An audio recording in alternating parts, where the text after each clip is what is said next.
This video tutorial will show you how to review your inspection before finalizing it on a PC. Once you finish entering all the information for your inspection, Palmtech has several built-in review tools that help you review your report before delivering it to your client.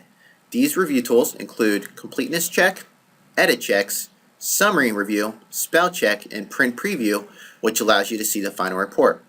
Let's take a look at how they work. Right now, we have an inspection open that we've been working on, and it's ready to be reviewed. The first step is to click on the Review Inspection tab. On this screen, we have a series of inspection statistics, as well as our different review tools at the bottom. The inspection statistics will tell you how many items are incomplete, how many items are set to go to summary, and how many edit checks you have. Below that, it'll tell you how many categories are in the inspection, and how many of those are complete versus incomplete, and how many have been marked not applicable.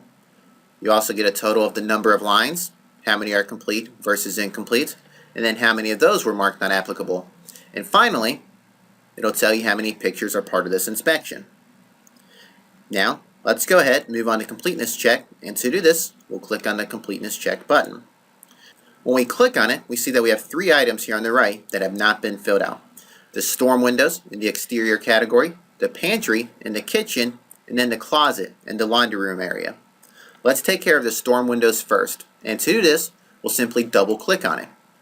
And when we double click on an item in the completeness check, it's actually going to take us back to the Edit Inspection tab, take us to the category, and now all we have to do is scroll down until we see it. Here we have storm windows. And we're going to go ahead and mark this not present because we know this home we inspected didn't actually have any storm windows.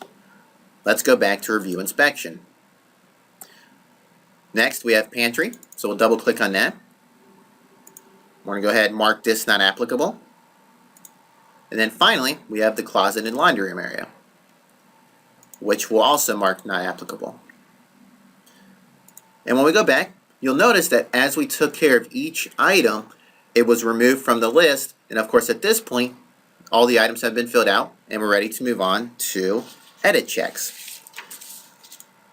Edit checks is a unique tool that performs a series of logic checks on your report and points out what could be inconsistencies.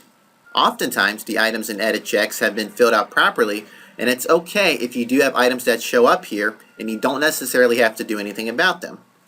So as we can see, we currently have 1 item listed here.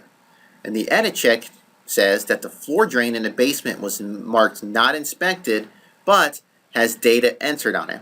Now, we know that we weren't able to inspect the floor drain. We actually typed in a note that said we couldn't inspect it because it was covered by carpet, and that's exactly why we have information entered on the line. In other words, we know we marked it not inspected, we know why we put data in it, and it's set up exactly how we want, so we can simply ignore this. That's a look at edit checks. Now we can move on to summary review. Summary review is a simple review tool that is going to simply list every item that was marked with a rating that goes to a summary. With this inspection, that means anything that was marked marginal or defective. And when you click on an item, below it we'll see a listing of what was filled out for it. And you can simply cycle through all of these items. After summary review, we have spell check. If you click on this, it'll conduct a spell check on all the information that was entered into your inspection. And finally, the last way to review your report is with print preview. Let's go ahead and click on it. Here, you can see exactly how your report's going to look. This concludes the tutorial on reviewing an inspection on a PC.